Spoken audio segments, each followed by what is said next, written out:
আসসালামু আলাইকুম। আমি আপনাদের নিয়ে এসেছি মিঠাপুকুর উপজেলার ভাঙ্গা মসজিদে।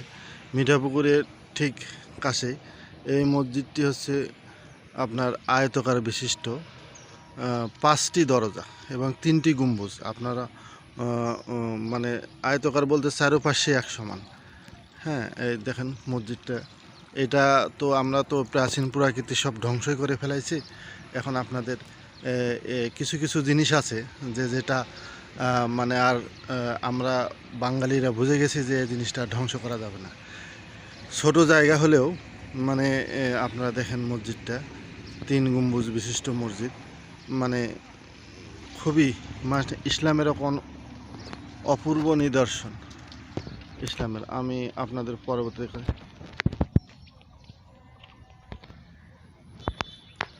এই মসজিদটা 1802 সালে নির্মিত হয়েছে, 5 দরজা বিশিষ্ট।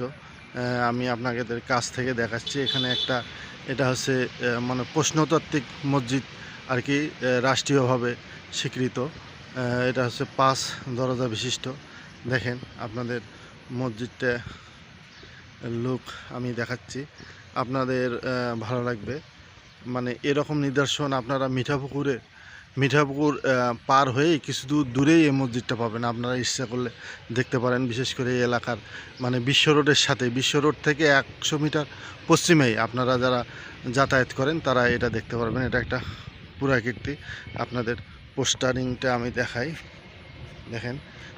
এটা হচ্ছে লেখা আছে সংরক্ষিত পুরাকীর্তি, এই ব্যক্তি অনিষ্ট করলে আর কি। এটা মানে ওই জাস্ট আপনার হচ্ছে যে ওই মানে সরকারের পুরাকীর্তি যাতে নষ্ট করতে না পারে, এটার একটা আইন বলছে জাদুঘর প্রশ্নতত্ত্ববিদ। আমি দেখাই আপনাদের মসজিদটা, দেখেন আপনারা, খুবই ভালো লাগবে। এটা লুকটা দেখেন আপনাদের, মানে এই যে দেখেন প্রাচীর, মানে খুবই মানে আল্লাহর এক অপূর্ব নিদর্শন। দেখেন আজও জল জল করতেছে। আমরা মসজিদটা আর মনে করে যে ভাঙ্গার কোনো ইয়া নেই, যে ভাঙতে পারবে না। দেখেন এটা 5টি দরজা বিশিষ্ট। আপনাদের দেখাই 5টা দরজা, তার মধ্যে মানে আয়তকার বিশিষ্ট আর কি মসজিদ। 5 দরজার আপনাদের দেখাই, এই যে প্রাচীরের নিচ দিয়া, এটা 5 দরজা বিশিষ্ট। দেখেন মসজিদটা কত সুন্দর, মানে খুবই ভালো আর কি। আমি এবার আপনাদের মানে এটাতে এখন তো মসজিদের সামনে দেখালাম, এখন হচ্ছে আপনাদের মসজিদের সামন বলতে কি, এখন মসজিদের সামন যে দিক দিয়ে মানুষ ঢোকে সেটা আপনাদের দেখাচ্ছি। দেখেন আপনাদের খুবই মানে ইসলামিক এক পুরাকীর্তি।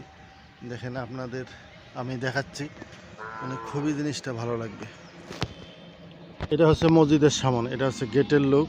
আপনারা দেখেন এই যে গেট দিয়ে, এটা দিয়ে প্রবেশদ্বার। এটা ওই সময়ের প্রাচীর, যেটা হচ্ছে যে আপনার হচ্ছে যে আর মানে বড় করা হয়নি, মোট কথা যেটা ওই অবস্থায় আছে।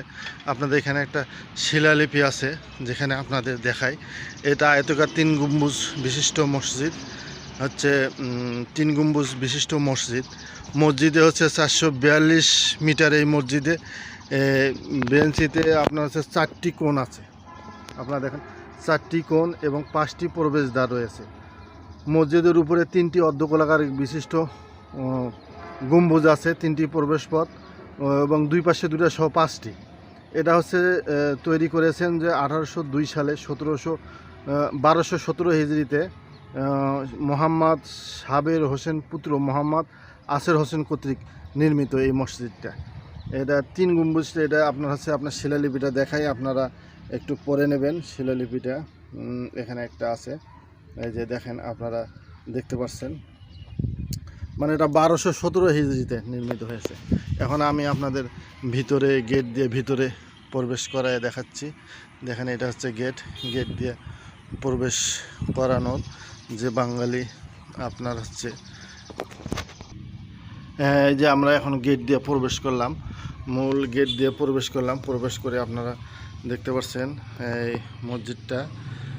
দেখেন এটা খুবই আল্লাহর এক অপূর্ব সৃষ্টি, যে আল্লাহ মানুষকে সেই কবেকার পুরাকীর্তি এখনও আছে। আপনারা এটা হচ্ছে রংপুর বগুড়া মহাসড়কের পাশেই, জাস্ট মানে মিঠাপুকুর আপনার থেকে 100 মিটার পশ্চিমেই আপনার মসজিদটা। আপনার যে কখনো এটা দেখতে পারেন। এবার 3 গম্বুজ বিশিষ্ট মসজিদ, গ্রামের মধ্যে তো, যার ফলে প্রচারণা একটু কম, কিন্তু আপনারা এটা দেখে আসতে পারেন। মানে আল্লাহর এক অপূর্ব নিদর্শন, যেটা আপনারা দেখতে পারেন। দেখেন মসজিদ আল্লাহর কি আপনার দেখেন, এখানে হচ্ছে আপনার হচ্ছে দেখেন ছোট ছোট মানে জানালা বলতে কি, এটা দেখেন আপনাদের দেখাচ্ছি মসজিদটার গেট সহ, মানে দুই পাশে বিশাল জানালা। এটা হচ্ছে মসজিদের মেইন গেট বা প্রধান ফটক। এরপরে হচ্ছে যে এই পাশে আপনারা দেখতে পাচ্ছেন ছোট ছোট আপনাদের আমি সবই দেখাচ্ছি। মসজিদের আপনার 3 গম্বুজ, এবং এই যে আপনারা দেখতে পাচ্ছেন এই দরজা, 3টা দরজা এবং দুই পাশে 2টা আছে, মানে 5টা মোট। বা সাধারণত 3 গম্বুজ 3টা দরজায় বলানো হয়, কিন্তু 5টাও আর কি অনেক সময় বলে আর কি। এখানে এই যে এটা আপনারা দেখতে পাচ্ছেন, এটা হচ্ছে লোহার তৈরি, কিন্তু এর ভিতরে এই যে দরজাটা আছে ওটা আসলে পিতলের তৈরি, পিতল বা তামা তৈরি, এবং কত সুন্দর কারুকাজ। এখানে একটা শিলালিপি আছে, আমি আপনাদের দেখাই শিলালিপিটা।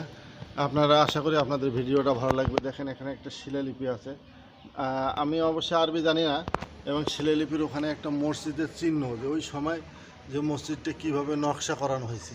দেখেন আপনারা কীভাবে নকশা করানো হয়েছে, এই জিনিসটা আপনাদের দেখানো হয়েছে। দেখেন, আশা করি আপনাদের ভিডিওটা ভালো লাগবে, এবং আমার জিরো লাইভের পক্ষ থেকে যে আমি এই ভিডিওটা করে খুবই আনন্দিত পাইলাম, যে আপনাদের আশা করি ভালো লাগবে। আসসালামু আলাইকুম।